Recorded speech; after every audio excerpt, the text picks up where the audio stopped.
Olá, eu sou Eutímio Carvalho, você está no canal Mistérios do Mundo. Hoje eu vou falar sobre um tema que é muito intrigante. No ano de 2012, até os dias atuais, a Agência de Saúde norte-americana utilizou o termo apocalipse zumbi para incentivar uma campanha de prevenção contra emergências sanitárias. Neste momento, você deve estar aterrorizado com a possibilidade de um ataque zumbi. Você já parou para pensar no que tem semelhante entre as teorias sobre o fim do mundo? No entanto, apesar das inúmeras diferenças, parece existir uma coisa em comum: a falta de esperança. E isso é muito perigoso. A recente pandemia de coronavírus, as catástrofes climáticas, as guerras, a pobreza, a fome, são alguns dos problemas enfrentados pela humanidade que provocam a desilusão e o medo em relação ao futuro. Por um lado, temos grandes avanços tecnológicos, inovações fantásticas no campo da medicina, descobertas sobre a complexidade do universo, entre tantos outros avanços técnicos e científicos que nos fazem tão bem admirar os grandes feitos da modernidade. Por outro lado, as epidemias, as mudanças climáticas e tantos outros desastres humanitários possuem o efeito de provocar apatia e desespero. Esse efeito é multiplicado pelo poder de comunicação na escala global, que nos deixa cada vez mais conectados. O maior problema é que essa falta de esperança pode nos paralisar e nos levar a acreditar que o fim da humanidade é inevitável, pois as pessoas recorrem aos relatos bíblicos para afirmar em tom profético que o fim do mundo está próximo. Alguns livros e versículos bíblicos são usados como a revelação de um futuro caótico, em que a humanidade sofreria com pragas como os zumbis. No livro de Mateus, capítulo 24, nos versículos 10 a 12, o texto fala em uma praga que cairá sobre os que guerreiam contra Jerusalém. Esse castigo divino é o apodrecimento do corpo.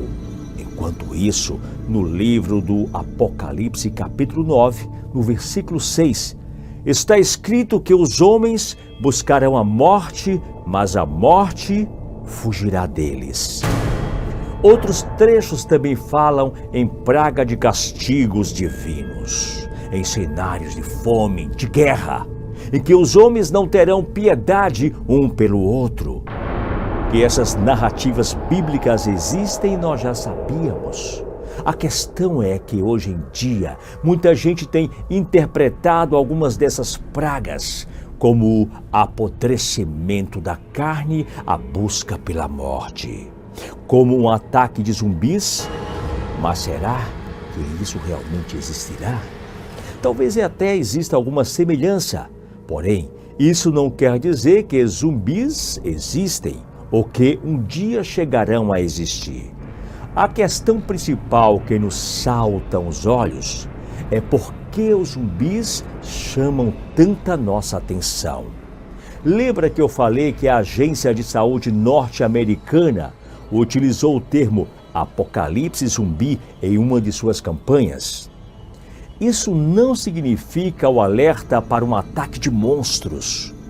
O que o Centro de Controle e Prevenção de Doenças dos Estados Unidos fez foi usar a expressão apocalipse zumbi como uma metáfora, por meio de histórias em quadrinhos com a temática de zumbis. A instituição de saúde elaborou um manual de medidas que devemos tomar em caso de pandemias ou de epidemias. Por exemplo, a campanha recomenda a higienização das mãos, o uso de máscaras, o distanciamento social, entre outras medidas de hábitos que podem evitar o contágio de doenças. Em 2009, enfrentamos a epidemia do H1N1. Agora, nos últimos 2 anos, enfrentamos a pandemia de Covid-19, que provocou mais de 6 milhões de mortes no mundo. A Agência de Saúde norte-americana, quando lançou a campanha contra o apocalipse zumbi, lá em 2012, disse que a metáfora foi um sucesso e conseguiu atingir um público maior. Cientistas também já usaram essa metáfora para falar de situações em que uma doença pode evoluir para uma epidemia ou uma pandemia. Alguns cenários foram cogitados sobre situações sanitárias de emergência. Por exemplo, uma das hipóteses é sobre o protozoário Toxoplasma gondii, que se instala inclusive no cérebro do rato, provocando a demência no animal. Se esse protozoário, por acaso, sofreu uma mutação genética, é possível que a doença possa ser transmitida para os humanos. Outra situação envolve a possibilidade de mutação da partícula proteica prion, que transmite a doença degenerativa Creutzfeldt-Jakob.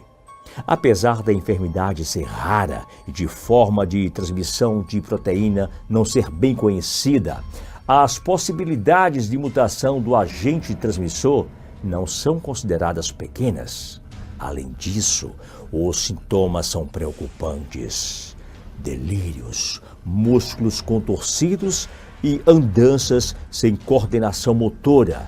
Por fim, mais um cenário igualmente assustador. Você já ouviu falar da presença de um vírus morto no genoma humano? Esse vírus é o Borna. Quando aplicado em outras espécies, como os cavalos, pode provocar loucura, agressividade e até comportamento suicida. Alguns cientistas já chegaram a se perguntar: e se um dia esse vírus inativo começar a provocar os mesmos efeitos nos humanos? Notou a semelhança entre os sintomas das doenças com a figura mítica do zumbi?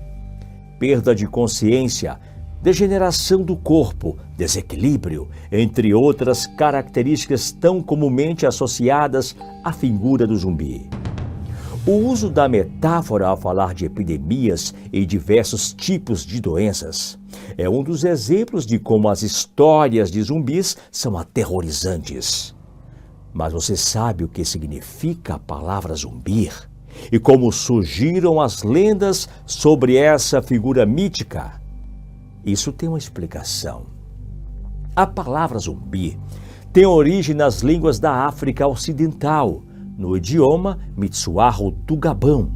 O termo se relaciona com o significado de cadáver, enquanto que no idioma Kakonro, falado no antigo reino do Congo, a expressão Nzambi significa espírito de um morto. Muitas pessoas desta região do continente africano e falantes desses idiomas foram escravizadas e traficadas para o continente americano. Como sabemos, durante o período colonial, a cristianização se consolidou como um dos instrumentos de dominação da coroa europeia sobre as populações nativas, sobre os povos escravizados. O projeto europeu de civilização e de disseminação da religião cristã ocorreu com o emprego da violência colonizadora. Apesar disso, os africanos escravizados e os povos nativos resistiram a esse processo de dominação e encontraram formas dentro da própria ordem cristã de perpetuar suas crenças. Nesse contexto de cristianização e de resistência, vários elementos religiosos de origem africana se misturaram à tradição cristã que se desenvolvia na América colonial. Muitas religiões surgiram a partir desse sincretismo entre elementos africanos, indígenas e cristãos, como, por exemplo, a santeria em Cuba e o vodu no Haiti. A palavra zumbi começou então a adquirir novos significados. Na Martinica e no Haiti, a palavra zumbi era usada com o sentido de espírito ou de fantasma. O termo também foi utilizado como uma metáfora à escravidão, no sentido de que o zumbi, assim como a pessoa escravizada, estaria preso a um tipo de morte, mesmo em vida. No ano de 1804, após uma longa guerra revolucionária, a colônia francesa de São Domingos conquistou sua independência. Com o nome de Haiti, o país se tornou uma república formada por uma população negra revolucionária. O medo que o Haiti se tornasse um exemplo para as outras colônias inspirou uma série de lendas e mitos relacionados às crenças religiosas haitianas como o voodoo. Logo, as superstições e mitos sobre as religiões de origem africanas começaram a usar o zumbi como uma figura de terror. No ano de 1915, quando as Forças Armadas dos Estados Unidos da América invadiram Haiti, iniciou-se um processo sistemático de destruição do voodoo. Apesar das tentativas de colonizar a cultura e a religião, as crenças de origem africanas resistiram. Ainda assim, também se multiplicou e ganhou força. O mito norte-americano do zumbi como um monstro, um morto-vivo, essa crença passou a habitar as narrativas de terror na literatura e também no cinema. No ano de 1932, após a adaptação cinematográfica da história de Frankenstein, as primeiras produções do cinema sobre mortos-vivos surgiram com o filme White Zombie. A obra conta a história de uma jovem que, em viagem ao Congo, é enfeitiçada e se transforma em zumbi. O feitiço foi encomendado por um milionário que queria conquistar a moça. Como a morta-viva, ela não teria vontade própria e poderia ser controlada. O filme elaborou várias explicações sobre os zumbis e contribuiu para a reprodução dessa história de terror da cultura popular americana. No ano de 1968, o filme A Noite dos Mortos-Vivos se tornou um ícone do terror. A produção cinematográfica é uma adaptação do romance Eu Sou a Lenda, que fala sobre a história do último ser humano vivo no mundo, que tenta encontrar a cura para o vírus do vampirismo. Mesmo assim, o filme ficou bem diferente da história original e, apesar de não usar o termo zumbi, passou a ser uma referência nas histórias sobre mortos-vivos e zumbis. Desde então, vários filmes e séries de televisão e videogames passaram a explorar as histórias de terror sobre zumbis. Não é por acaso que a figura do morto-vivo se tornou tão popular na nossa cultura.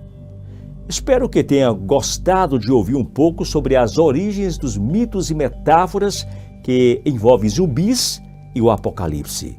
Um forte abraço e nos encontraremos no próximo vídeo.